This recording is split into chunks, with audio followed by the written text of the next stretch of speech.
Hey guys, how's it going? Wooksy here, and today I'm going to be showing you my physical-based redneck. Now, this isn't going to be a complete comprehensive guide on how to play the redneck. This is primarily just going to be about the physical aspect of it, and the build I'm trying to show you. Going over the pros and cons of the physical-based redneck, is that one of the good things is that you have a lot of range on your enemies compared to just a normal melee. Since you're spinning or you're always using your chainsaw massacre, you can kill most enemies from range. Also, your pickup rate also kills a lot of enemies from range as well, so it's not like you're a standard melee just up in the fray. Another good thing about this build is that it's really fun. I actually haven't had as much fun on a character since this physical based redneck in quite a bit. It's a very fun, easy character to farm on, and it can do pretty much every single bit of endgame. I would swap it up a little bit just for wormholes, but for the most part, you're going to do every little bit of content in the game with this build. So one of the negative things about physical based redneck is that you don't get to use a lot of your skills that are fire based. For example, your tire fire, um, you can't scale it as physical, so you just lose half of this class essentially. And to me, that's a bad flaw of the class itself. But for right now, they only made it so you can go either physical or fire. So it's kind of either or, and if you choose to go Phys, you can only use two of your skills. Kind of the exact same with fire. If you go fire, you can only use two of your skills and base it around auto attacks. So that's a really big downside for me as a class. The second downside is that this build absolutely needs 50% CDR. So if you don't have a really good rolled double saw, all-seeing eye, or if you go the other variation I show you later in the video, it could cause you a lot of problems.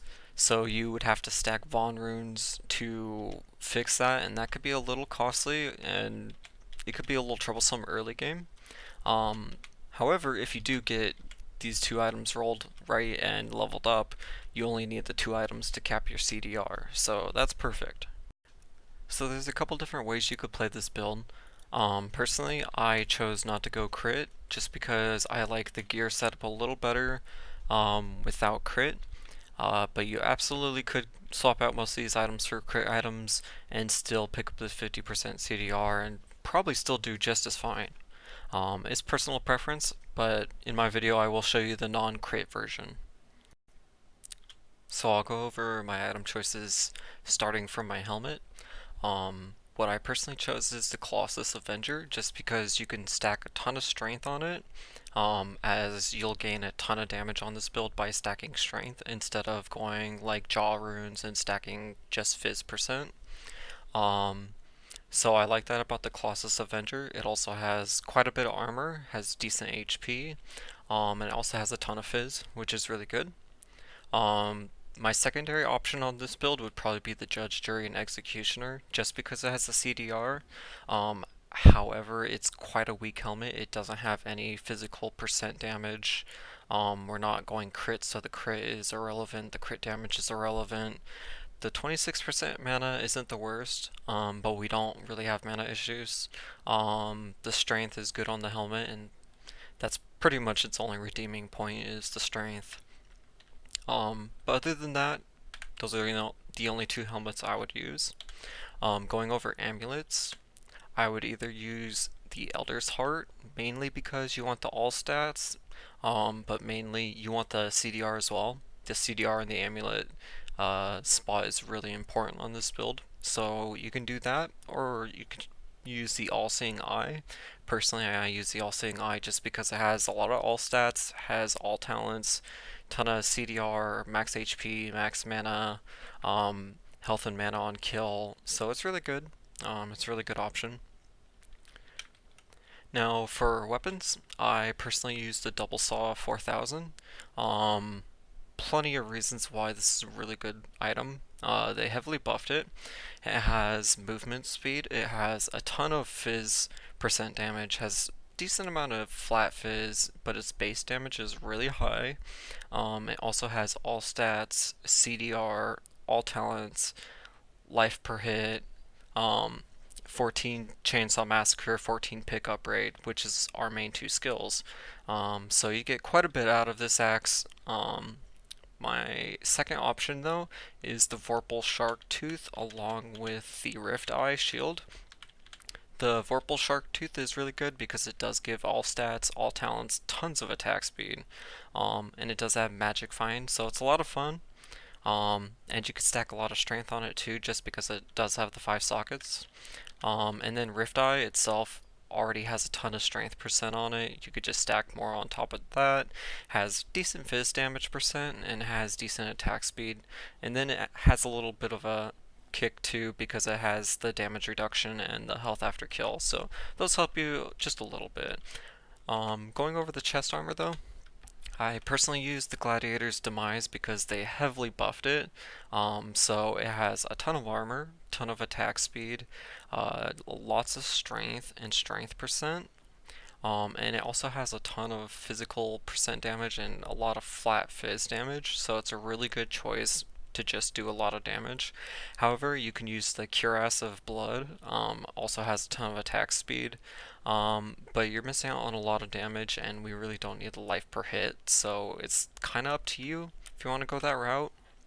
You could also go Devil's Cocoon. You're going to lose out on some Phys damage, you're going to gain a little bit of attack speed, and you're going to lose a lot of strength. So, I personally use the Gladiator's Demise, but the Devil's Cocoon is definitely a strong second choice. You could also use Ubi's Sweatshirt. This isn't really going to give you any DPS, this is mostly just to make you tanky and cap your CDR if you're having issues with that.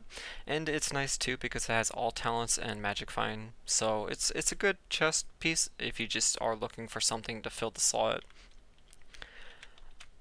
For the boots, you don't have a lot of options. You can use Assassin's Boots. I personally use that just because it has a lot of attack speed, strength, Phys damage, and Phys percent. Wait a second, no Phys percent, I mean attack speed, sorry. But other options are good too, like Tundra Marchers.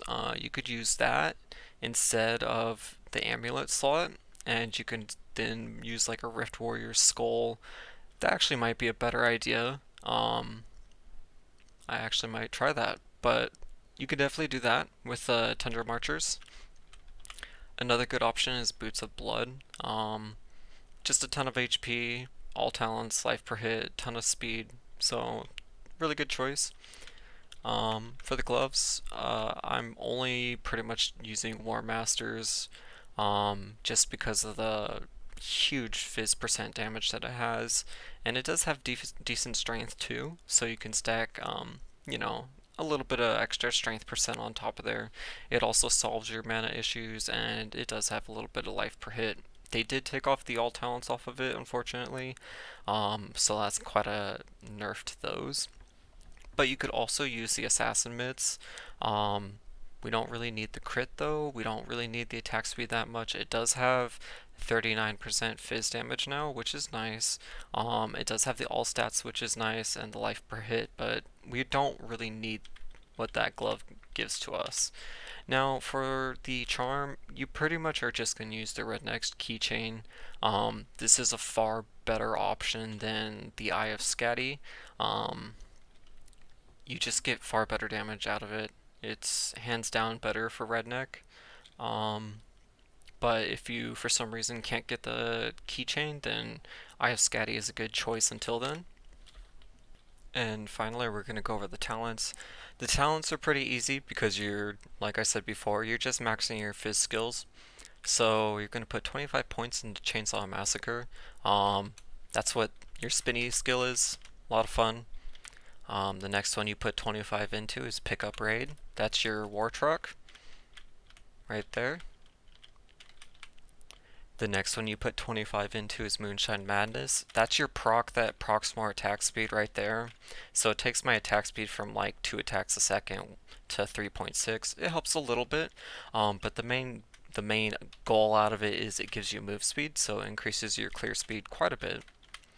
Um, the last talents that I put the 20 points into is Stomp. It's not really going to do much for you. Personally, I'd probably rather go Redneck Roughness, just because you're going to get the HP and shield from that. But if you're really hurting on damage, you can go Stomp, but that's just going to affect nearby enemies, and you shouldn't really have enemies near you with Chainsaw Massacre up all the time. So the better option probably is Redneck Roughness.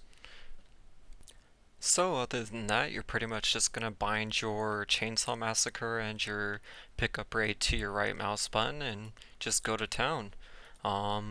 This build's a lot of fun, like I said earlier in the video. It's one of the more fun farm builds I've actually played on. The damage is quite high for just being a little quick farm build. So I hope you guys have a lot of fun with it, and I really enjoyed playing this class, and more than likely I will play it again in Season 8 at one point. So please feel free to subscribe if you like my videos. I'm going to be posting many other guides and many other playthroughs and things like that over or for Hero Siege. So thanks for watching, and I hope you guys all have a great day.